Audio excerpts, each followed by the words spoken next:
नमस्कार साथियों, आज हम राजस्थान राज्य व्यवस्था के सबसे महत्वपूर्ण जो टॉपिक है उससे शुरुआत करने वाले हैं।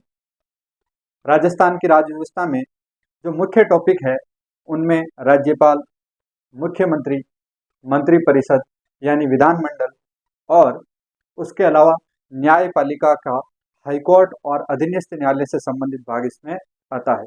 इसके अलावा कुछ मुख्य आयोग जो है उनकी भी हम बात करेंगे। कुल मिलाकर राजस्थान पॉलिटी जो वर्तमान में आरपीएससी और कर्मचारी चयन बोर्ड का काफ़ी फेवरेट सब्जेक्ट रहा है और काफ़ी अच्छे लेवल के क्वेश्चन भी पूछ रहे हैं, तो हम उस प्रकार से अध्ययन करने का प्रयत्न करेंगे कि हम उन सभी क्वेश्चन को आराम से कर सकें जो वर्तमान पैटर्न के आधार पर पूछे जा रहे हैं। वर्तमान पैटर्न जो है उसमें इस टाइप के क्वेश्चन पूछे जा रहे हैं जिसमें आर्टिकल ही नहीं उनके सब आर्टिकल भी पूछे जा रहे हैं। जैसे 154 है तो 154 के अंदर क्या लिखा हुआ है, 158 है तो 158 के अंदर 1, 3, 2, 13 के सारे आर्टिकल भी पूछ लिए जाते हैं। मिलान करने के हिसाब से संगत है या असंगत है उस हिसाब से भी प्रश्न पूछे जा रहे हैं। तो आज हम राज्यपाल से अपनी क्लास को शुरू करेंगे।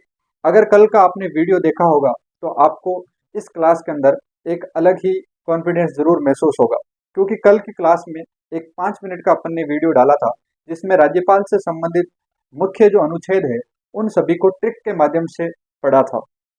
आज उन अनुच्छेद को हम विस्तृत रूप से पढ़ने का प्रयास करेंगे और जानेंगे किस प्रकार से प्रश्न भी पुट अप होते हैं वर्तमान परिप्रेक्ष्य के आधार पर। तो दोस्तों शुरू करते हैं हम आज का अपना ये वीडियो राज्यपाल के नाम से। सबसे पहली बात, राज्यपाल जो स्टेट पॉलिटी का या किसी भी स्टेट का संवैधानिक प्रमुख जो माना जाता है वो है राज्यपाल। अब मैं एक क्वेश्चन पूछता हूं यहाँ से, इसी प्रश्न को इस प्रकार से पूछ लिया जाए कि राजस्थान या किसी भी राज्य का राज्यपाल होता है संवैधानिक, असंवैधानिक, गैर संवैधानिक, तो उसका जवाब क्या दिया जाए? तो दोस्तों जो राज्यपाल है ये एक संवैधानिक पद है। अगर मैं बात करूं संवैधानिक पद की तो संवैधानिक पद कहते किसे हैं? संवैधानिक पद का अर्थ है कि ऐसा पद जिसका उल्लेख संविधान में है या जिसकी नियुक्ति के बारे में या जिसके बारे में संविधान के अंदर लिखा हुआ है वो संवैधानिक पद होता है। तो राज्यपाल अगर संवैधानिक पद है इसका मतलब राज्यपाल का उल्लेख संविधान के किसी ना किसी भाग के अंदर होगा। तो संविधान के कौन से भाग में राज्यपाल का उल्लेख मिलता है? संविधान के भाग 6 में राज्यपाल का उल्लेख मिलता है। तो दोस्तों पहला बात यह है कि राज्यपाल एक संवैधानिक पद है जिसका उल्लेख भाग 6 में मिलता है। तो आप कहेंगे कि सर भाग 6 में कौन सी जगह पे मिलता है? तो भाग 6 के अंदर अनुच्छेद 153 से लेकर 162 तक यानी 153 से लेकर 162 तक राज्यपाल का उल्लेख मिलता है। यानी कि राज्यपाल एक संवैधानिक पद है जिसका जो उल्लेख है वो भाग 6 में अनुच्छेद 153 से लेकर 162 तक मिलता है। अब अगर हम बात करें राज्यपाल की तो राज्यपाल जो है वो कार्यपालिका का संवैधानिक प्रमुख है, नाम मात्र का प्रमुख है या औपचारिक प्रमुख है। यानी कि राज्यपाल को संवैधानिक प्रमुख, औपचारिक प्रमुख और नाम मात्र का प्रमुख भी हम कह सकते हैं। इसका रीजन क्या है? भारत के अंदर संसदीय प्रणाली जो है उसको अपनाया गया है और संसदीय प्रणाली के अंदर 2 प्रकार के प्रमुख होते हैं। एक होता है वास्तविक प्रमुख और एक होता है औपचारिक प्रमुख। जो औपचारिक प्रमुख है उसी को हम नाम मात्र का प्रमुख भी कहते हैं और जो वास्तविक प्रमुख है उसको हम राजनीतिक प्रमुख भी कह सकते हैं। जैसे केंद्र सरकार में जब हमने पढ़ा था तो उसमें मैंने आपको बताया था कि केंद्र के अंदर राष्ट्रपति जो है जो कार्य करता है वही राज्य के अंदर राज्यपाल करता है। यानी केंद्र में राज्यपाल औपचारिक प्रमुख होता है और प्रधानमंत्री जो है वो वास्तविक या राजनीतिक प्रमुख होता है। उसी प्रकार राज्य में राज्यपाल वास्तविक प्रमुख ना होकर केवल औपचारिक प्रमुख होगा। और वास्तविक प्रमुख कौन होगा? तो दोस्तों मुख्यमंत्री वास्तविक प्रमुख होता है।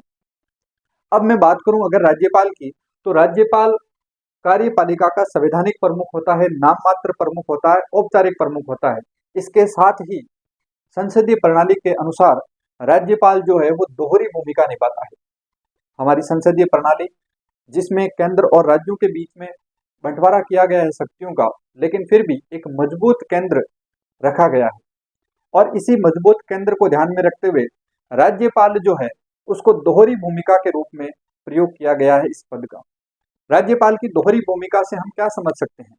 राज्यपाल की दोहरी भूमिका का अर्थ यह है कि राज्यपाल, पहली भूमिका उसकी ये होगी कि वो केंद्र और राज्य के बीच में एक कड़ी, एक एजेंट, एक अभिकर्ता के रूप में काम करता है। यानी कि राज्यपाल केंद्र सरकार का प्रतिनिधि होता है, एजेंट होता है। राज्यपाल की नियुक्ति कौन करता है? तो राज्यपाल की नियुक्ति राष्ट्रपति करता है और राष्ट्रपति नियुक्ति करता है। इसका मतलब किसके अधीन या किसके अंडर काम करता है राज्यपाल? तो राष्ट्रपति, और राष्ट्रपति का अर्थ है मंत्रिपरिषद केंद्र की और प्रधानमंत्री। यानी कि केंद्र के प्रधानमंत्री और मंत्रिपरिषद की सलाह के अनुसार राष्ट्रपति राज्यपाल की नियुक्ति करता है। इसलिए हम ये कह सकते हैं कि राज्यपाल केंद्र सरकार का प्रतिनिधि या एजेंट होता है। दूसरी इसकी भूमिका क्या है? तो राज्य का जो संवैधानिक प्रमुख है, जो औपचारिक प्रमुख है या नाम मात्र का जो प्रमुख है, वो राज्यपाल होता है। यानी राज्य की ये दोहरी भूमिका, राज्य में राज्यपाल की ये दोहरी भूमिका है, एक तो केंद्र सरकार के एजेंट के रूप में और दूसरी जो भूमिका है वो है राज्य के संवैधानिक प्रमुख के रूप में। दोस्तों, हम अगर बात करें राज्यपाल की, तो राज्यपाल के बारे में मैंने अभी आपको बताया कि अनुच्छेद 153 से लेकर 162 तक राज्यपाल का उल्लेख मिलता है। अगर मैं ये बात कहूं कि अनुच्छेद 153 से लेकर 162 तक जहां पर राज्यपाल का उल्लेख मिलता है, उसमें प्रत्येक अनुच्छेद में क्या क्या लिखा हुआ है, इस टाइप के प्रश्न पूछे जाते हैं। ये पुराने पैटर्न थे जिसमें सीधा क्वेश्चन पूछा जाता था, राज्यपाल के पद का उल्लेख कहाँ मिलता है। अब वर्तमान में केवल एक अनुच्छेद से काम नहीं चलता, वर्तमान में मिलान करने के हिसाब से पूछ लिया जाता है, कौन से युग्म संगत है और कौन से युग्म असंगत है उस हिसाब से भी पूछ लिया जाता है। जैसे एक छोटा सा उदाहरण देता हूं, अभी अपन ने जो पढ़ा है उसमें से क्वेश्चन कैसे पुटअप होगा। सीधा क्वेश्चन आएगा, निम्न में से कौन सा या कौन से कथन सत्य है? पहला ऑप्शन, राज्यपाल एक संवैधानिक पद है। ऑप्शन दूसरा, राज्यपाल का उल्लेख भाग 5 में मिलता है।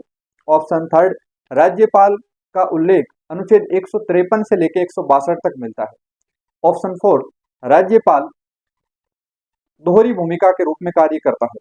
अब इसमें कौन सा ऑप्शन गलत है? तो दोस्तों, अभी हमने पढ़ा था कि राज्यपाल का जो उल्लेख है वो भाग 6 में मिलता है, भाग 5 में नहीं मिलता है। तो इस प्रकार से प्रश्न पूछा जाएगा। देखने में लगेगा कि क्वेश्चन पूरा एकदम सही तो लिखा हुआ है, गलत क्या है, लेकिन एक छोटी सी मिस्टेक करेगा और पूरा प्रश्न गलत हो जाएगा।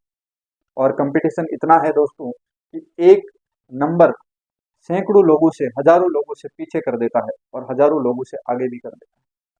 तो हम उस प्रकार से स्टडी करने का प्रयास करते हैं और एक एक अनुच्छेद को गहराई से पढ़ेंगे और गहराई से समझेंगे कि आपको वापस दोबारा इसको देखना ना पड़े। आप एक बार अगर क्लास को सुन लोगे तो आपके दिमाग में अच्छे से बैठ जाएगा। आप कल वाला वीडियो देख लोगे, आपके सारे के सारे जो अनुच्छेद है उसको ट्रिक के माध्यम से याद करवाया है, वहां से समझ में भी आ जाएगा। आप नोट्स बना सकते हैं साथ साथ में, जैसा इसमें लिखा हुआ है। तो शुरू करते हैं अनुच्छेद 153 से लेकर। आर्टिकल 153 कहता है कि राज्यपाल का पद अनुच्छेद 153 में है, यानी कि प्रत्येक राज्य का एक राज्यपाल होगा। अनुच्छेद 153 ये कहता है कि प्रत्येक राज्य का एक राज्यपाल होगा। तो क्या मैं ये कह दूं कि प्रत्येक राज्य का एक राज्यपाल है? वर्तमान में 28 राज्य है, तो प्रत्येक राज्य का एक राज्यपाल के हिसाब से 28 राज्यपाल है? नहीं। इसके बाद में क्या हुआ, एक संविधान के अंदर संशोधन लाया गया। उस संशोधन का नाम था 7वां संविधान संशोधन 1956। 1956 में जब 7वां संविधान संशोधन लाया गया तो उसमें ये तय किया गया, ये प्रावधान किया गया कि एक ही व्यक्ति को 2 या 2 से अधिक राज्यों का राज्यपाल नियुक्त किया जा सकता है। यानी अगर कोई राज्य का राज्यपाल है एक व्यक्ति, तो उसको दूसरे राज्य के राज्यपाल बनने से निवारित नहीं किया जा सकता है, मना नहीं किया जा सकता है। अब इसमें क्वेश्चन कैसे पूछा जाएगा? मैंने अभी जो लाइन बताई उसी लाइन से मैं क्वेश्चन पुट अप करता हूं कि अगर यहाँ पर ऐसे पूछ लिया जाए कि प्रत्येक राज्य का एक राज्यपाल होता है, ये अनुच्छेद कौन से में है? तो 153 में। सातवें संविधान संशोधन में जो बात जोड़ी गई है, तो क्या वो 153 में जोड़ी गई है या 153 के आगे 1 लगाकर जोड़ी गई? क्योंकि ज्यादातर अनुच्छेद जब बाद में जोड़े जाते हैं तो 1 लगा के, 2 लगा के, KAB इस तरीके से जोड़े जाते हैं। तो ये जो बात लिखी हुई है वो 153 में है या 153(1) में है? दोस्तों ध्यान रखना, एक एग्जाम में ये क्वेश्चन पूछा गया था और लगभग लोगों ने गलत कर दिया। इसका कारण ये है क्योंकि ज्यादातर अनुच्छेद में अगर कोई दूसरा जोड़ा जाए तो 1 2 लगाकर जोड़ा जाता है, लेकिन यहाँ पर ये विशेष रूप से ध्यान रखने वाली बात है कि यहाँ पर इसको 1 लगा के नहीं जोड़ा गया, इसी अनुच्छेद के अंदर परंतु लगाकर इस लाइन को जोड़ दिया गया। यानी प्रत्येक राज्य का एक राज्यपाल होगा, परंतु एक ही व्यक्ति को 2 या 2 से अधिक राज्यों का राज्यपाल नियुक्त किया जा सकता है, उसको नियुक्ति से निवारित नहीं किया जा सकता, मना नहीं किया जा सकता। तो ये बात थी कौन से अनुच्छेद की? तो अनुच्छेद 153 यानी आर्टिकल 153। दोस्तों सातवें संविधान संशोधन के बारे में भी कई बार क्वेश्चन पूछा गया है कि निम्न में से कौन सा सातवें संविधान संशोधन 1956 का प्रावधान नहीं है? क्योंकि उस जो संविधान संशोधन हुआ था उसमें एक नहीं अनेक प्रावधान थे, तो और कौन कौन से महत्वपूर्ण प्रावधान उसमें किए गए थे उसकी भी पहले अपन बात कर लेते हैं। सातवां संविधान संशोधन 1956 में हुआ, जिसके तहत जो राज्यों की श्रेणियां हुआ करती थी, A श्रेणी, B श्रेणी, C श्रेणी, D श्रेणी, अंग्रेजों के समय में श्रेणियां हुआ करती थी। जैसे अजमेर जो है वो C श्रेणी का यानी चीफ कमिश्नरेट क्षेत्र था, ठीक है। तो इसी प्रकार से जो श्रेणियां थी उन श्रेणियों को समाप्त कर दिया गया, यानी राज्यों की श्रेणियां A, B, C और D को समाप्त कर दिया गया। दूसरी बात, पहले राज्यपाल का पद नहीं था, पहले राज्यपाल के पद से पूर्व जो पद हुआ करता था उसका नाम था राज प्रमुख का पद, यानी कि राज प्रमुख का पद हुआ करता था और उस राज प्रमुख के पद को नाम बदलकर या हटाकर उसके स्थान पर जो नया पद लाया गया वो है राज्यपाल का पद। तो दूसरा प्रावधान ये हुआ कि राज्यपाल का पद राज प्रमुख के पद से नाम बदलकर परिवर्तित किया गया। तीसरी चीज, लोकसभा की सीटें पहले 500 हुआ करती थी, जिसको बढ़ाकर 525 सीटें की गई। यहां से भी एक क्वेश्चन पूछा जा सकता है। क्या क्वेश्चन पूछा जा सकता है कि लोकसभा की सीटें बढ़ाने से संबंधित कौन से संविधान संशोधन है? तो एक तो अभी अपन ने पढ़ा सातवां संविधान संशोधन 1956, लेकिन इसके अलावा एक और है, क्योंकि वर्तमान में 552 सीटें हैं लोकसभा की। हालांकि सभी के ऊपर चुनाव नहीं हो रहे, अभी वर्तमान में जो चुनाव होते हैं वो 543 सीटें ही फिलअप हो पाती है, लेकिन मैक्सिमम जो सीटों की लिमिट है वो रखी गई है 552 सीटें। 545 पहले हुआ करती थी बीच में, उसका भी रीजन है, वो भी मैं बताऊंगा, लेकिन पहले मैं ये बता देता हूं कि 552 कब की।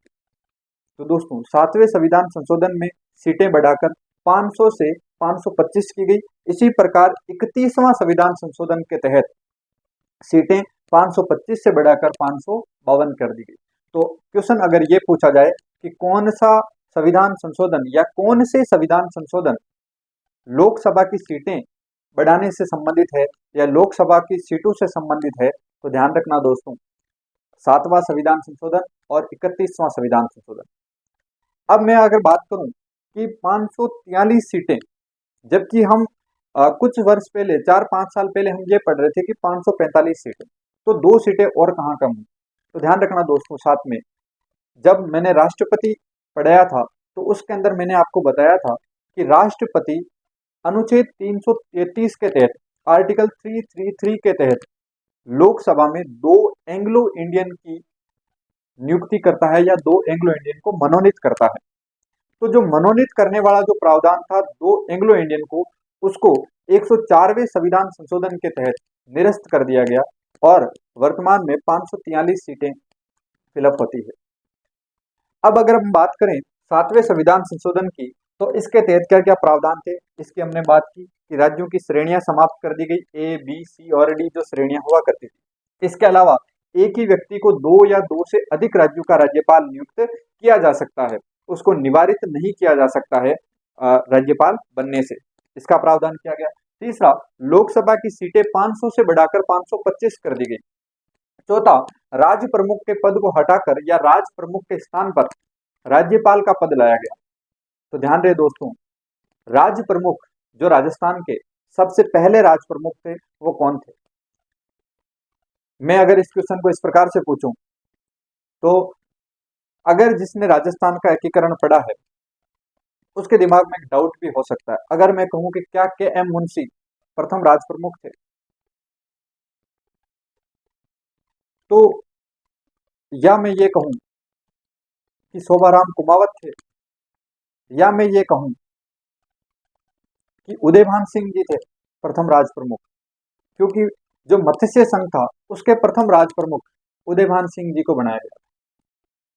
तो क्या राजस्थान के प्रथम राज प्रमुख उदयभान सिंह जी को माना जाए या सवाई मान सिंह को माना जाए?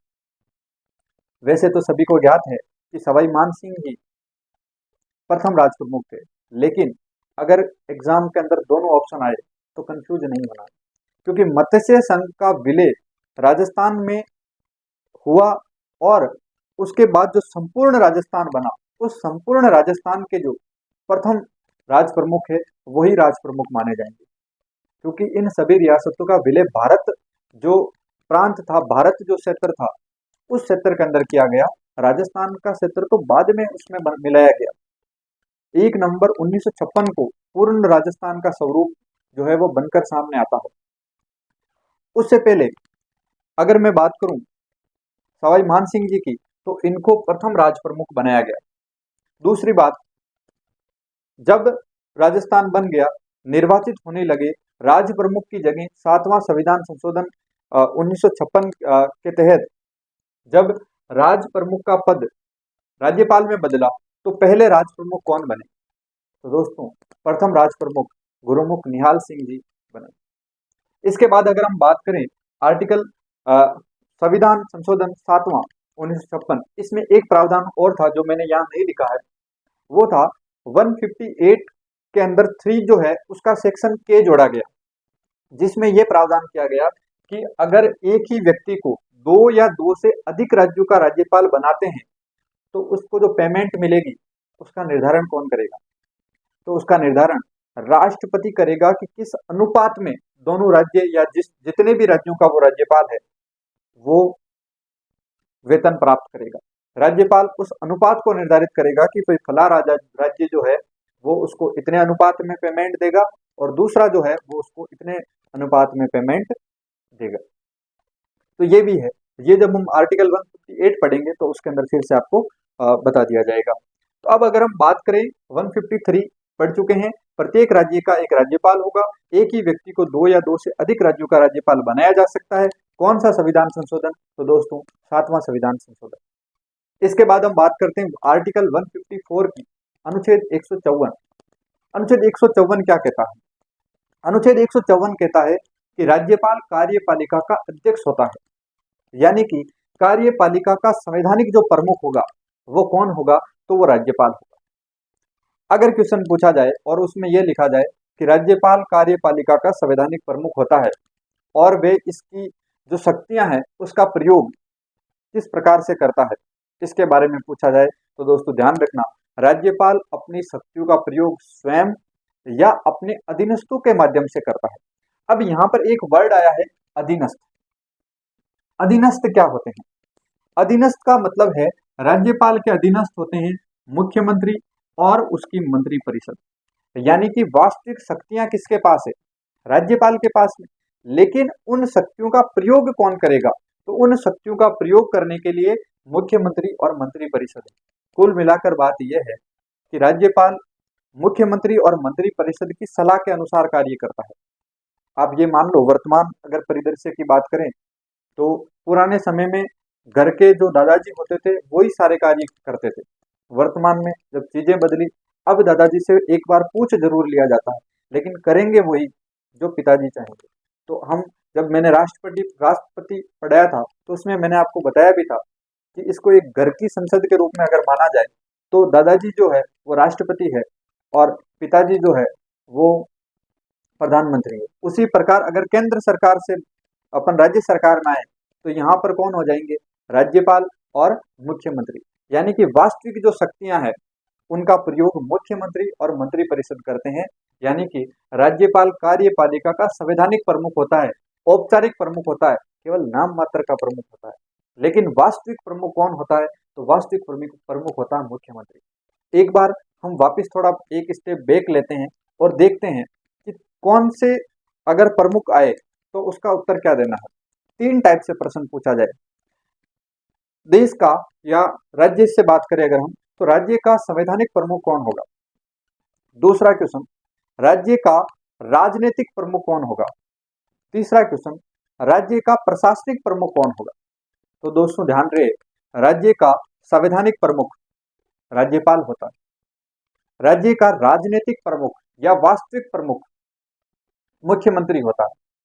इसी तरह राज्य का प्रशासनिक प्रमुख जो है वो मुख्य सचिव होता है। यानी कि ये 3 टाइप के प्रमुख हमें पूछे जा सकते हैं। अगर संवैधानिक प्रमुख या नाम मात्र के प्रमुख या औपचारिक प्रमुख की बात करें तो राज्यपाल होगा, अगर राजनीतिक प्रमुख की बात करें तो मुख्यमंत्री होगा, अगर प्रशासनिक प्रमुख की बात करें तो मुख्य सचिव होगा। अब बात करते हैं हम आर्टिकल 155 की, अनुच्छेद 155 की। अनुच्छेद 155 क्या कहता है? अनुच्छेद 155 जो है वो राज्यपाल की नियुक्ति से संबंधित है। राज्यपाल की नियुक्ति कौन करता है? दोस्तों इसका भी क्वेश्चन थोड़ा घुमाया जा सकता है। किस प्रकार से? अगर क्वेश्चन आए कि राज्यपाल नियुक्त होता है या निर्वाचित होता है या मनोनीत होता है, ध्यान रहे एक छोटी सी लाइन के अंदर वो सिर्फ इतना सा बदल के लिख देगा कि राष्ट्रपति के द्वारा राज्यपाल का निर्वाचन होता है, और हम तो सीधा पढ़ेंगे कि हाँ भाई बिल्कुल सही बात है, राष्ट्रपति तो करता है, लेकिन दोस्तों निर्वाचन नहीं करता, नियुक्ति करता है। राज्यपाल चुनाव से नहीं आता है, राज्यपाल नियुक्त होके आता है, अपॉइंट होके आता है। यानी कि राज्यपाल की नियुक्ति राष्ट्रपति करता है। अच्छा, राष्ट्रपति तो करता है, लेकिन राष्ट्रपति क्या अपने मन चाहे व्यक्ति को राज्यपाल बना सकता है? तो नहीं। जैसे राज्य के अंदर शक्तियों का वास्तविक प्रयोग मुख्यमंत्री और मंत्रिपरिषद करते हैं, वैसे ही केंद्र सरकार में राष्ट्रपति के पीछे भी 2 लोग बैठे हुए हैं, और वो है प्रधानमंत्री और उसकी मंत्रिपरिषद। यानी कि हम कह सकते हैं कि केंद्रीय मंत्रिपरिषद की सलाह पर, केंद्रीय मंत्रिपरिषद की सलाह पर राष्ट्रपति इसकी नियुक्ति करता है राज्यपाल। तो ये प्रावधान लिया गया कहां से? राज्यपाल की नियुक्ति का जो प्रावधान है ये कनाडा के संविधान से लिया गया है। एक बात यहाँ पर यह भी हो सकती है कि सर जब मुख्यमंत्री नियुक्त हो सकता है तो राज्यपाल नियुक्त क्यों नहीं, जब मुख्यमंत्री निर्वाचित हो सकता है तो राज्यपाल निर्वाचित क्यों नहीं होता, राज्यपाल का चुनाव क्यों नहीं होता? उसका कारण है जिसकी अपन अभी चर्चा करेंगे। राज्यपाल के निर्वाचन से संबंधित में कुछ बातें हैं जो ये है कि अगर राज्यपाल का निर्वाचन किया जाए उस समय जो संविधान समिति के अंदर जो लोग थे उनके भी तो दिमाग में ये बात आई होगी। तो इस पर जो तर्क निकले वो तर्क ये थे कि अगर राज्यपाल और मुख्यमंत्री दोनों के दोनों निर्वाचित होकर आए तो उनमें टकराव और अलगाव होने के चांसेस बहुत ज्यादा है। ऐसा भी हो सकता है कि राज्यपाल अपने आप को मुख्यमंत्री से बड़ा समझने लग जाए। ऐसा भी हो सकता है कि राज्यपाल अगर उसी बहुमत प्राप्त दल से है तो उसको मुख्यमंत्री के हाथों की कठपुतली भी बनना पड़ सकता है। चुनाव के अंदर खर्चा भी बहुत ज्यादा लगता है। तो इतनी सारी चीजें जो सारी अगेंस्ट में थी चुनाव के, उसके बाद में ये फैसला लिया गया कि राज्यपाल को नियुक्त किया जाए, निर्वाचित नहीं किया जाए। अब इसके संबंध में कुछ आयोग बनाए गए। अगर प्रश्न पूछ लिया जाए निम्न में से कौन सा आयोग राज्यपाल की नियुक्ति से संबंधित है या राज्यपाल से संबंधित है अथवा नहीं है, तो उसमें ध्यान रखना राज्यपाल से संबंधित मुख्य जो 3 आयोग है वो है सरकारिया आयोग, पुंछी आयोग और राजमन्नार आयोग। इनकी अगर मैं बात करूं तो सरकारिया आयोग और पुंछी आयोग काफी महत्वपूर्ण है, इनकी विशेष बातें भी ध्यान रखना है। बाकी राजमन्नार जो समिति है इसके बारे में आप सिर्फ रिपोर्ट कब बनी और रिपोर्ट कब प्रकाशित हुई इसके बारे में ध्यान रखना है कि समिति कब बनी और रिपोर्ट कब प्रकाशित हुई। लेकिन सरकारी आयोग और पुंछी आयोग के बारे में कुछ जानकारी मैं दे देता हूँ। सरकारी आयोग जो है इसका जो गठन है वो 1983 में किया गया। 1983 में सरकारी आयोग को गठित करके 1987 में इसने अपनी रिपोर्ट पेश की और उस रिपोर्ट का प्रकाशन अगले ही वर्ष 1988 के अंदर करवाया गया। यानी कि 1983 के अंदर गठन हुआ 87 में रिपोर्ट बनाई और 88 में इसकी रिपोर्ट पेश की। अब विशेष बातें क्या है, क्या रिपोर्ट दी इसने। सरकारी आयोग का ये कहना था कि किसी भी व्यक्ति को जिसको राज्यपाल बनाया जाए वो व्यक्ति सरकार से संबंधित नहीं हो, यानी कि उस राज्य की सक्रिय राजनीति में शामिल नहीं हो। ऐसे व्यक्ति को बनाया जाना चाहिए जो उस राज्य की सक्रिय राजनीति से संबंध नहीं रखता हो। वो एक प्रतिष्ठित व्यक्ति हो जो किसी अन्य जो विभाग है या अन्य जो खेल जैसे हो गया या अन्य किसी चीज से साख रखता हो, अच्छी साख रखता हो, उस व्यक्ति को राज्यपाल बनाया जाए। दूसरी बात, किसी व्यक्ति को राज्यपाल बनाया जाए उससे पहले उस संबंधित राज्य से, उस संबंधित राज्य के राज्यपाल को नियुक्त करने से पहले उस राज्य के मुख्यमंत्री से परामर्श लेना आवश्यक है। हालांकि ये केवल और केवल परंपरा के रूप में बातें लिखी गई कि ऐसा होना चाहिए, लेकिन ऐसा होता है क्या? नहीं, कई बार इसका उल्लंघन होता है। जैसे उदाहरण के लिए 1981 के अंदर जम्मू कश्मीर में जगमोहन जी को नियुक्त किया गया राज्यपाल के पद पर, और उसकी नियुक्ति के समय वहां पर जो मुख्यमंत्री हुआ करते थे वो थे फारूक अब्दुल्ला जी। तो फारूक अब्दुल्ला जी से परामर्श लिए बिना ही जगमोहन जी को राज्यपाल के रूप में नियुक्त किया गया। इसी प्रकार सरकारी आयोग का एक और तर्क ये भी था, एक और इनकी सिफारिश ये भी थी कि किसी भी राज्य का जो राज्यपाल बनाया जाए वो उसी राज्य का व्यक्ति नहीं होना चाहिए, उसी राज्य का निवासी नहीं होना चाहिए। तो क्या ऐसा हर बार हुआ? नहीं, इसी परंपरा को भी कई बार हटाया गया, कई बार इसका उल्लंघन किया गया। जैसे मैसूर के महाराजा जो है उनको मैसूर का राज्यपाल बना दिया गया। H.C. मुखर्जी बंगाल के निवासी थे, उनको बंगाल का राज्यपाल बनाया गया। इसी प्रकार उज्जवल सिंह जो पंजाब के थे उनको पंजाब का राज्यपाल बनाया गया। तो इनका कई बार उल्लंघन हुआ है। इसके अलावा अंतर्राज्यीय परिषद के गठन के लिए भी इन्होंने सिफारिश की थी। अनुच्छेद 263 के अंदर अंतर्राज्यीय परिषद का उल्लेख। इसके अलावा अगर बात करें राजमन्नार समिति की, तो राजमन्नार समिति 1969 में 1969 के अंदर गठित हुई और इसकी रिपोर्ट 1971 यानी 1971 में इसकी रिपोर्ट प्रस्तुत की गई। इसमें एक विशेष बात याद रखने वाली जो है वो ये है कि राजमन्नार समिति के अंदर आपने एक व्यक्ति का नाम सुना होगा, लक्ष्मण स्वामी मुदालियर। जब आपने शिक्षा से संबंधित विभिन्न प्रकार के आयोग पढ़े होंगे, विभिन्न प्रकार की समितियां पढ़ी होगी, तब आपने मुदालियर आयोग का भी नाम सुना होगा, जिसके अध्यक्ष लक्ष्मण स्वामी मुदालियर थे। वो राजमन्नार समिति के सदस्य भी थे, लक्ष्मण स्वामी मुदालियर। तो उनका भी आपको नाम याद रखना है कि राजमन्नार समिति के सदस्य कौन थे। तो लक्ष्मण स्वामी मुदालियर काफी इंपॉर्टेंट व्यक्ति इसमें होते हैं। इसके अलावा तीसरा जो आयोग है वो है पुंछी आयोग। पुंछी आयोग 2007 में बनता है और 2010 में इसने अपनी रिपोर्ट पेश की। पुंछी आयोग की क्या सिफारिशें थी? पुंछी आयोग ने ये कहा कि किसी व्यक्ति को राज्यपाल बनाया जाए तो उसका कार्यकाल निश्चित होना चाहिए, यानी कि पुंछी ने कहा कि पदावधि निश्चित होनी चाहिए, कार्यकाल निश्चित होना चाहिए। दूसरा, राज्यपाल को की पदच्युति जो है, राज्यपाल को जो नियुक्ति जो है वो केंद्र सरकार पर इतनी ज्यादा डिपेंडेंट नहीं होनी चाहिए। ये किसने बात कही? ये कही पुंछी आयोग। इसके अलावा पुंछी आयोग ने कहा कि राज्यपाल को सभी विश्वविद्यालयों का जो कुलाधिपति बनाया जाता है वो नहीं बनाया जाना चाहिए, क्योंकि उसका जो काम है उसको उसी के हिसाब से रखा जाना चाहिए। तो ये पुंछी आयोग की कुछ महत्वपूर्ण सिफारिशें थी। अब हम बात करते हैं आगे आर्टिकल 156 की, अनुच्छेद 156। अनुच्छेद 156 क्या कहता है? कल हमने जो ट्रिक देखी थी, राका निकायों से शक, राका निकायों से शक। तो नियुक्ति के बाद क्या आएगा? नियुक्ति के बाद आता है कार्यकाल। निकायों, नियुक्ति, कार्यकाल, योग्यता।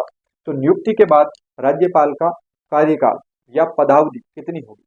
तो ध्यान रहे, राज्यपाल की जो कार्यकाल या पदावधि है वो सामान्यतः तो 5 वर्ष है। सामान्यतः कितनी है? 5 वर्ष। लेकिन क्या 5 वर्ष ही उत्तर माना जाएगा या और भी कुछ इसका आंसर हो सकता है? तो 5 वर्ष तो है सामान्यतः, लेकिन जो वास्तविक रूप है वो ये है कि राज्यपाल राष्ट्रपति के प्रसाद पर्यंत कार्य करता है। राष्ट्रपति के प्रसाद पर्यंत कार्य करता है या पद पर रहता है। सर अगर ऑप्शन आएंगे तो क्या लिखेंगे? ऑप्शन में आपको देगा तो ये देगा कि निम्न में से कौन कौन से कथन सत्य है। तो अगर उसने कहा कि सिर्फ 5 वर्ष, तो फिर वो गलत हो सकता है। सामान्यतः 5 वर्ष अथवा राष्ट्रपति के प्रसाद पर्यंत कार्य करता है, तो ये ऑप्शन सही। अगर दोनों अलग अलग दे और उसमें ऐसे दिया जाए केवल एक सही, केवल एक दो सही, एक व दो दोनों सही, तो सामान्यतः 5 वर्ष अथवा राष्ट्रपति के प्रसाद पर्यंत यानी कि दोनों सही हो जाए। आगे हम अगर बात करें 156 के आर्टिकल की ही, तो इसमें एक बात ध्यान रखना है, यहाँ पर मैंने एक वर्ड लिखा है राष्ट्रपति के प्रसाद पर्यंत। प्रसाद पर्यंत का अर्थ क्या है? राज्यपाल की नियुक्ति राष्ट्रपति करता है, राज्यपाल का ट्रांसफर राज्यपाल का ट्रांसफर राष्ट्रपति करवा सकता है, राज्यपाल की नियुक्ति करवा सकता है, ट्रांसफर करवा सकता है, बर्खास्त कर सकता है। तो सारी की सारी जो पावर है वो किसके अंडर है?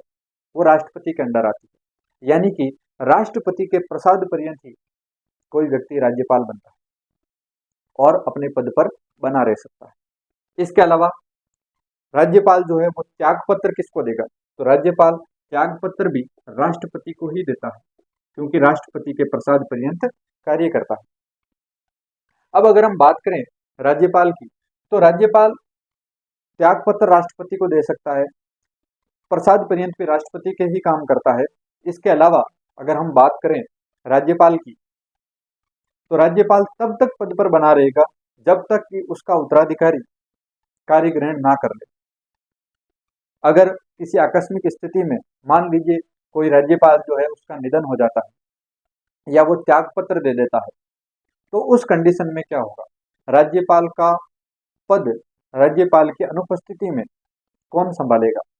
तो संबंधित राज्य के मुख्य न्यायाधीश जो है हाईकोर्ट के यानी उच्च न्यायालय के मुख्य न्यायाधीश के द्वारा उसको संभाला जाए। सेकेंड चीज, अगर उच्च न्यायालय का मुख्य न्यायाधीश भी ना हो तो कौन संभालेगा? तो वरिष्ठतम जो भी न्यायाधीश होगा वो संभालेगा। अब अगर हम बात करें राज्यपाल की, तो अगला आर्टिकल है 157, आर्टिकल 157। अनुच्छेद 157 जो है वो राज्यपाल की योग्यता से संबंधित है। राज्यपाल की योग्यता, अब राज्यपाल की योग्यता या अहर्ता क्या क्या है, तो ध्यान ये रखना है, ये कई बार क्वेश्चन आया है, मुझे आज भी याद है 2021 पीएसआई के एग्जाम में ये क्वेश्चन था और कई लोगों ने गलत किया था, क्योंकि किया ये जाता है इसमें योग्यता के अंदर सेवा शर्तों का कोई मैटर जो है वो डाल दिया जाता है, और हमें लगता है बात सही तो है, राज्यपाल से संबंधित ही बात है, राज्यपाल की योग्यता होगी, नहीं है। राज्यपाल की योग्यता के संबंध में केवल 2 योग्यताएं, कौन कौन सी? एक तो भारत का नागरिक होना चाहिए, भारत का नागरिक होना चाहिए। दूसरा 35 वर्ष की आयु पूर्ण कर चुका हो, 35 वर्ष उसकी आयु हो चुकी है। कई बार ऐसा प्रश्न आता है और उसमें भी लोग गलत कर देते हैं, क्योंकि आजकल पैटर्न जो है पॉलिटी के अंदर वो ज्यादा से ज्यादा गलत करवाने के ऊपर बेस्ड है। अगर आपने फैक्चुअल केवल डाटा पढ़ा है तो आप गलत करेंगे, लेकिन अगर आपने कंसेप्ट को अच्छे से पढ़ा है तो गलत नहीं करेंगे। क्वेश्चन अगर ऐसे पूछ लिया जाए कि राज्यपाल की योग्यता के संबंध में कौन सा कथन सत्य है? पहला, व्यक्ति भारत का नागरिक होना चाहिए, अधिकतम 35 वर्ष की आयु होनी चाहिए उसकी। तो दोस्तों दूसरा ऑप्शन इसका गलत हो जाएगा। आप कहोगे अभी तो सर आपने बताया कि 35 वर्ष की आयु होनी चाहिए, लेकिन 35 वर्ष अधिकतम नहीं होनी चाहिए, न्यूनतम 35 वर्ष होना चाहिए। अगर एक नाम चेंज किया उसने, अधिकतम 35 वर्ष की आयु, तो प्रश्न सीधा गलत हो जाएगा, क्योंकि अधिकतम का मतलब क्या है? क्या 35 वर्ष से पहले वाले व्यक्ति को बना दिया जाएगा? क्या किसी जन्म लेते ही किसी व्यक्ति को बना दिया जाएगा? क्योंकि 35 से तो कम है, तो अधिकतम नहीं, न्यूनतम 35 वर्ष की आयु पूर्ण कर चुका हो उसी व्यक्ति को क्या बनाया जा सकता है? राज्यपाल बनाया जा सकता है। तो 2 योग्यताएं हैं, केवल 2, और 2 ही योग्यताएं याद रखनी, बाकी जो योग्यताएं नहीं है बाकी सेवा शर्तों के अंदर आएगी। अब अगर हम बात करें तो 157 कहता है कि व्यक्ति भारत का नागरिक होना चाहिए और न्यूनतम 35 वर्ष की आयु पूर्ण कर चुका हो, न्यूनतम 35 वर्ष यानी कम से कम 35 साल का व्यक्ति तो होना ही होना चाहिए। इसके बाद बात करते हैं आर्टिकल 158 की। अनुच्छेद 158 क्या कहता है? अनुच्छेद 158 कहता है राज्यपाल की सेवा और शर्तों के बारे में। 158 में राज्यपाल की सेवा और शर्तों का प्रावधान है, सेवा और शर्तों का उल्लेख है। सेवा और शर्तें कौन कौन सी है उसके बारे में बताया, क्या क्या बताया गया है। तो ध्यान रहे कि संसद या विधानमंडल का सदस्य नहीं होना चाहिए। राज्यपाल संबंधित राज्य के संबंधित राज्य के विधानमंडल और संसद का सदस्य भी नहीं होना चाहिए। ऐसा नहीं हो कि कोई व्यक्ति संसद का सदस्य है, कोई एमपी है और उसको राज्यपाल बना दिया जाए। अब आपको सर हमने कई एग्जाम्पल देखे हैं जो एमपीज थे और राज्यपाल भी बन गए। तो ऐसी कंडीशन में क्या होता है कि उसको पहले वाले जो पद है उसका त्याग करना पड़ेगा और उसके बाद ही वो राज्यपाल का पद ज्वाइन कर सकता है। यानी कि संबंधित राज्य का विधानमंडल का सदस्य नहीं होना चाहिए, या किसी भी राज्य का विधानमंडल का सदस्य नहीं हो और संसद का भी सदस्य नहीं हो। दूसरी बात, लाभ का पद नहीं होना चाहिए। अब मैं एक छोटा सा प्रश्न पूछता हूं, लाभ का पद संविधान में कहीं उल्लेख किया हुआ है क्या? इसको डिस्क्रिप्शन इसका दिया गया है क्या? इसका विवरण दिया है क्या? तो ध्यान रहे, लाभ के पद की परिभाषा संविधान में कहीं नहीं लिखी, केवल लाभ का पद लिखा और परंपरा के हिसाब से मान लिया गया कि फला फला पद जो है ये लाभ के पद माने जाते हैं, ये सारे लाभ के ही तो पद, तो लाभ का पद नहीं होना चाहिए। दूसरा, तीसरा, राज्यपाल के वेतन और भत्ते इसका निर्धारण कौन करता है? तो वेतन और भत्ते जो है उसका निर्धारण संसद करती है। वेतन और भत्ते देता कौन है? तो जिस राज्य का राज्यपाल होगा वही राज्य उसको पे करेगा वेतन और भत्ते।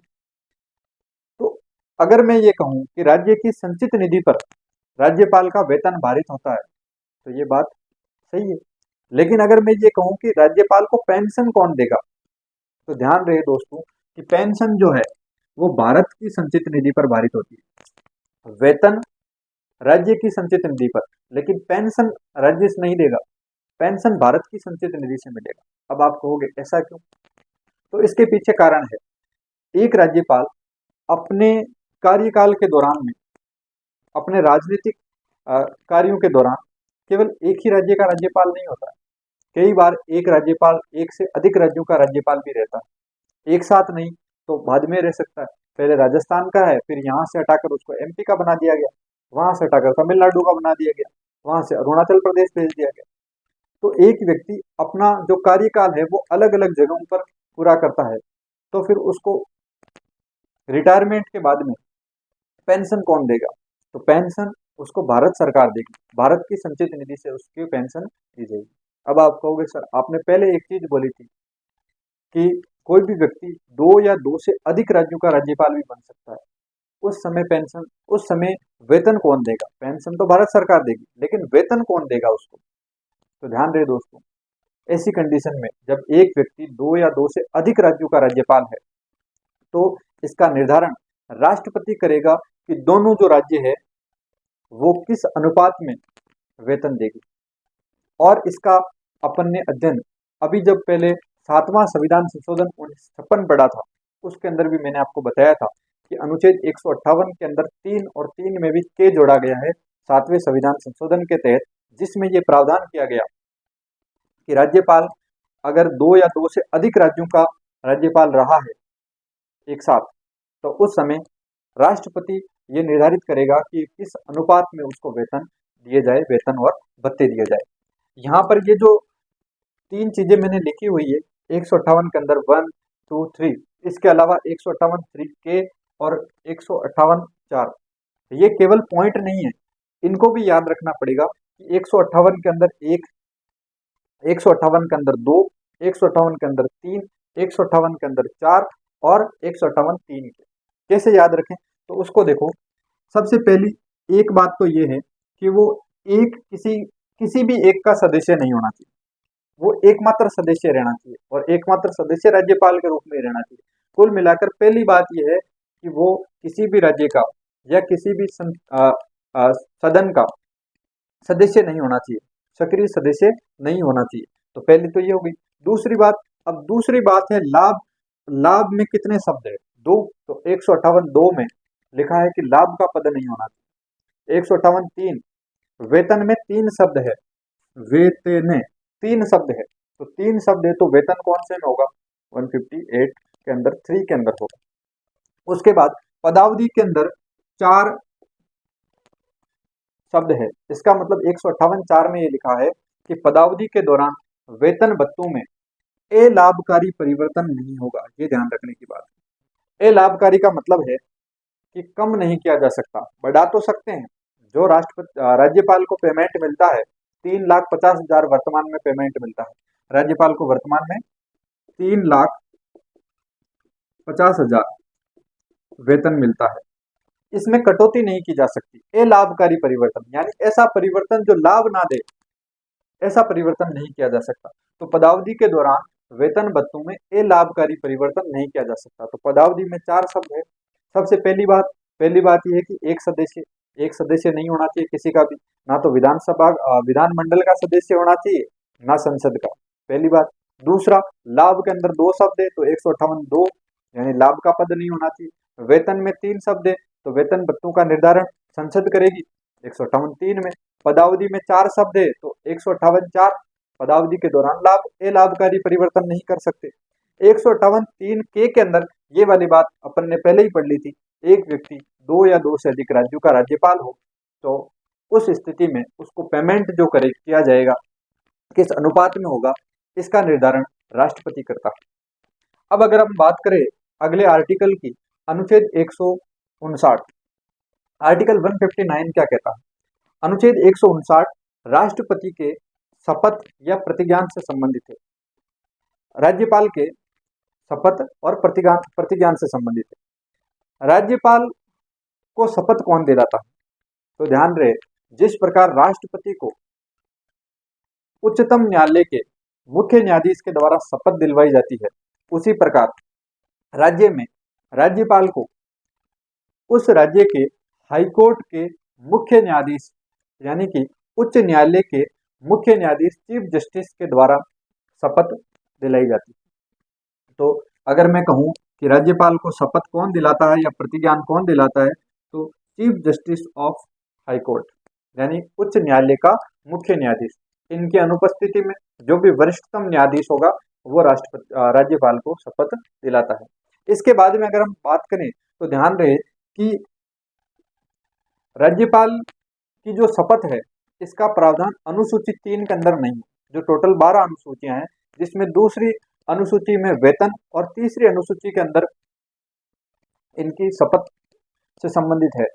तो दूसरी अनुसूची में वेतन तो है, राज्यपाल का वेतन का उल्लेख तो अनुसूची 2 में है, लेकिन शपथ का उल्लेख अनुसूची 3 में नहीं है। ये प्रश्न पूछा जा सकता है, कई बार पूछा गया कि राज्यपाल की शपथ का उल्लेख कौन सी अनुसूची में है। हम सोचते हैं लगभग सभी की शपथ का जो उल्लेख है वो अनुसूची 3 में है, लेकिन ध्यान रहे राज्यपाल की शपथ जो है वो अनुसूची 3 में नहीं है, केवल किस में है? आर्टिकल 159 के अंदर। अब मैं अगर पूछूं कि राज्यपाल किसकी शपथ लेता है, तो राज्यपाल संविधान के परिरक्षण, प्रतिरक्षण और संरक्षण की शपथ लेता है। एक बार एक क्वेश्चन पूछा गया था कि निम्न शब्दों को राज्यपाल की शपथ के संबंध में क्रमबद्ध तरीके से व्यवस्थित कीजिए।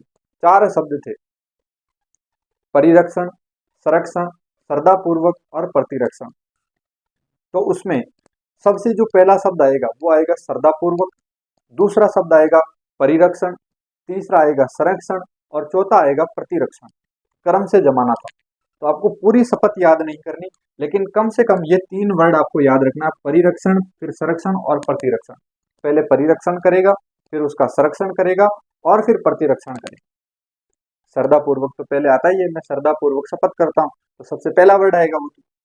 ये हो गया आर्टिकल 159। इसके बाद बात करते हैं आर्टिकल 160 की। अनुच्छेद 160 क्या कहता है? अनुच्छेद 160 राज्यपाल के कर्तव्यों का निर्वहन से संबंधित है। राज्यपाल के कर्तव्यों का निर्वहन यानी कुछ आकस्मिक परिस्थितियां हो जाए, उसमें राज्यपाल के जो कर्तव्य है उनको कौन निभाएगा, उनका निर्वहन कौन करेगा, इससे संबंधित जो है वो आर्टिकल 160 है, अनुच्छेद 160 है। यानी कि राज्यपाल के कर्तव्यों का निर्वहन, मान लो त्यागपत्र दे दिया राज्यपाल ने, या राज्यपाल की असमता की वजह से सक्षम नहीं हो उसकी वजह से, या राज्यपाल की मृत्यु हो गई हो, उस कंडीशन में राज्यपाल के कर्तव्यों का निर्वहन कौन करेगा, इसके संबंध में 160 में है।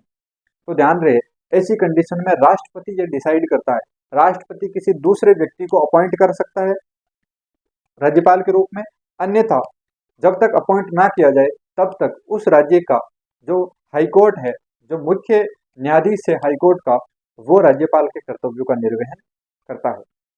इसके बाद हम अगर बात करें आर्टिकल 161 की, तो आर्टिकल 161 जो है वो आर्टिकल 72 राष्ट्रपति जो है उसके समकक्ष है।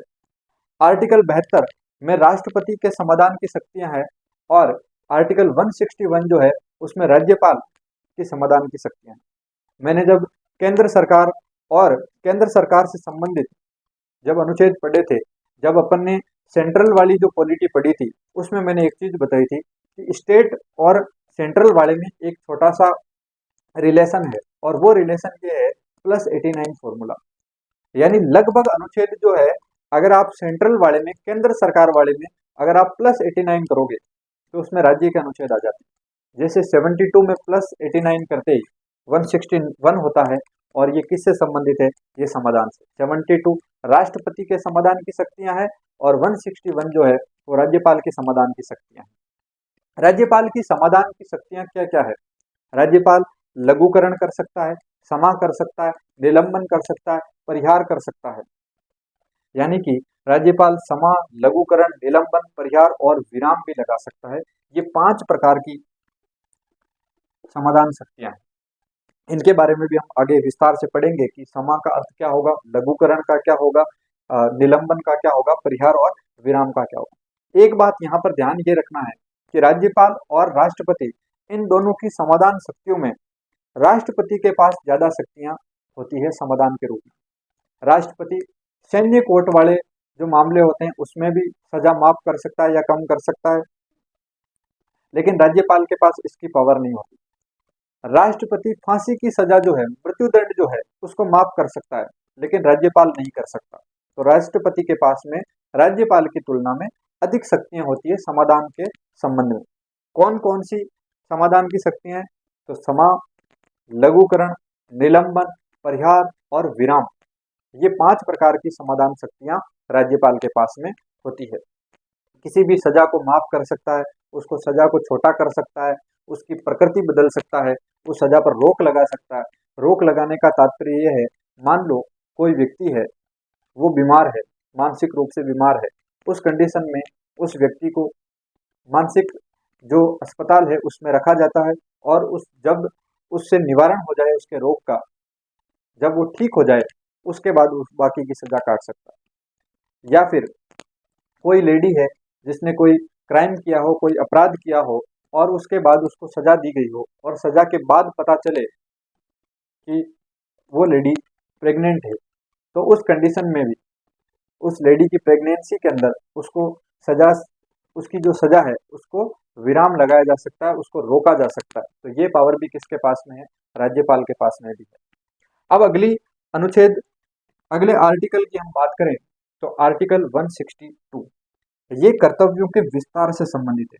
ध्यान रहे यहाँ पर कर्तव्यों का निर्वहन है कि कर्तव्यों का निर्वहन कौन करेगा, और यहाँ पर कर्तव्यों का विस्तार है, कार्यपालिका संबंध। अब कर्तव्यों का विस्तार कैसे? राज्यपाल या जो स्टेट गवर्नमेंट है, जो विधानमंडल है, जो कार्यपालिका है, वो कहाँ कहाँ पर कानून बना सकती है, कौन कौन से कानून बना सकती है, इस संबंध में जो दायरा तय किया गया है वो आर्टिकल 162 के तहत किया गया है। क्या दायरा है? एक तो राज्य सूची जो है इसके ऊपर कानून बना सकते हैं, एक संवर्ती सूची जो है इस पर कानून बना सकते हैं। यानी कि राज्य सूची और संवर्ती सूची पर राज्य विधानमंडल कानून बना सकता है। इसके संबंध में जो है वो आर्टिकल 162 कहता है। लेकिन राज्य विधानमंडल किसके अंडर काम करती है? औपचारिक रूप से राज्यपाल के अंडर काम करती है। तो यहाँ पर ये बात। दूसरी बात, संवर्ती सूची जो है इसमें केंद्र सरकार भी कानून बना सकती है और राज्य सरकार भी। राज्य सूची पर राज्य सरकार कानून बनाती है, संघ सूची पर केंद्र सरकार कानून बनाती है। लेकिन संवर्ती सूची पर क्योंकि दोनों ही कानून बना सकते हैं, उस कंडीशन में अगर किसी ऐसे विषय पर कानून बनाया गया जिस पर केंद्र और राज्य के कानून में विरोधाभास हो, मतभेद हो, उस कंडीशन में केंद्र सरकार का जो कानून है वो प्रभावी रहेगा राज्य सरकार की तुलना में, यानी कि कर्तव्यों का जो विस्तार है वो कितना है उस बारे में 162 के अंदर चर्चा की गई। इसके बाद अगला आर्टिकल है 165। ये महाधिवक्ता की नियुक्ति के संबंध में है, यानी अनुच्छेद 165 के तहत महाधिवक्ता जो है उसको नियुक्त किया जाता है किसके द्वारा? राज्यपाल के द्वारा। प्रश्न पूछ लिया जाए महाधिवक्ता संबंधित है तो आर्टिकल 165 से नियुक्ति कौन करता है? राज्यपाल करता है। राज्यपाल कौन कौन सी नियुक्ति करता है इसके बारे में भी हम अभी अध्ययन करेंगे। अगला है आर्टिकल 166। ये भी काफी महत्वपूर्ण है और 166 के अंदर 3 टाइप के जो अनुच्छेद है वो है 166 1, फिर 2 और 3। पहले 166 एक क्या कहता है कि राज्य की जो कार्यपालिका की कार्रवाई होगी वो राज्यपाल के नाम से होगी। क्यों होगी? क्योंकि राज्यपाल प्रमुख होता है, संवैधानिक प्रमुख होता है। अब यहाँ पर घुमाने वाला जो प्रश्न है वो यहाँ बनता है, जो कई बार एग्जाम में पूछा गया है और कई लोग अच्छी तैयारी के बावजूद भी ये प्रश्न गलत करते हैं। क्या प्रश्न है? अगर ये पूछा जाए राज्यपाल कार्यपालिका का अध्यक्ष होता है, जो अपन ने अभी पढ़ा था कि राज्यपाल जो है वो कार्यपालिका का संवैधानिक प्रमुख है, यानी आर्टिकल 154। यहाँ पर लिखा है कि कार्यपालिका की कार्रवाई राज्यपाल के नाम से, तो लगभग मिलते जुलते शब्द है, इसलिए कई बार एग्जाम में गलती हो जाती है कि 154 और 166 दोनों में इधर उधर हो जाता है। तो ध्यान दें, कार्यपालिका की कार्रवाई राज्यपाल के नाम से होगी, ये 166 के अंदर लिखा है, लेकिन कार्यपालिका का संवैधानिक प्रमुख राज्यपाल होता है, ये बात 154 में 154 के अंदर लिखी गई। 166 का जो दूसरा आर्टिकल है उसमें यह लिखा गया है कि राज्यपाल कोई भी लिखित या निष्पादित आदेश देता है उस पर कार्रवाई नहीं की जा सकती, यानी कि उसको चुनौती नहीं दी जा सकती। राज्यपाल के द्वारा लिखित या निष्पादित आदेश की को चुनौती नहीं दी जा सकती है, ये राज्यपाल की पावर है इसमें। फिर थर्ड जो है वो है मंत्रियों के कार्यों का जो आवंटन है वो भी कौन करता है? राज्यपाल करता है। यानी राज्य की कार्य प्रणाली को संचालन करने के लिए जो मंत्रियों में विभागों का बंटवारा करता है वो कौन करता है? राज्यपाल। लेकिन किसकी सलाह से करता है? तो ध्यान रहे, मुख्यमंत्री की सलाह से करता है। तो यहाँ पर ये तीनों के तीनों जो आर्टिकल है वो 166 के अंदर आता है। अभी मैंने बताया था 165 में महाधिवक्ता की नियुक्ति है। इसी प्रकार और कौन कौन सी नियुक्तियां हैं उसकी भी चर्चा कर लेते हैं। सबसे पहले अगर मैं बात करूं तो मुख्यमंत्री और मंत्रिपरिषद इनकी नियुक्ति कौन करता है? राज्यपाल। कौन से अनुच्छेद के तहत? तो 164 के तहत 164। 165 में महाधिवक्ता की नियुक्ति है। उसके अलावा दो ये एक साथ याद रखने हैं, राज्य का चुनाव आयोग और राज्य वित्त आयोग। ये दोनों के दोनों पंचायती राज और नगर पालिकाओं वाले जो टॉपिक है उसके अंदर भी आते हैं। जैसे वित्त आयोग जो है 243I और 243Y से संबंधित है। जो चुनाव आयोग है वो 243K और 243ZA अनुच्छेद इनसे संबंधित है, तो ये दोनों ध्यान रखना। 243K जो है पंचायतों से संबंधित हो जाएगा और ZA जो है वो नगर पालिका से। इसी प्रकार पंचायतों के अंदर 243I और नगर पालिका में 243Y जो आर्टिकल है वो है, यानी राज्य का चुनाव आयोग और राज्य का वित्त आयोग। इसका जो गठन है ये कौन करता है? राज्यपाल करता है। इसके अध्यक्ष और सदस्यों की नियुक्ति करता है। इसके बाद जिला न्यायालय जो है, जो सेशन कोर्ट है, उसमें मुख्य न्यायाधीश जो है उनकी नियुक्ति कौन करता है? तो उसकी नियुक्ति भी राज्यपाल करता है। कौन से आर्टिकल के तहत? 233। ठीक है।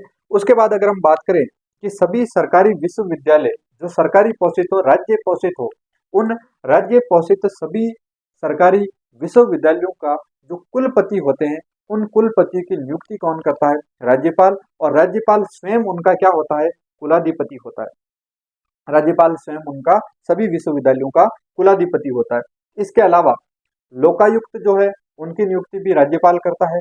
उसके अलावा मानवाधिकार आयोग, राज्य के सूचना आयोग और बाल संरक्षण आयोग, इनके अध्यक्ष और सदस्य, इन सभी की नियुक्ति राज्यपाल करता है।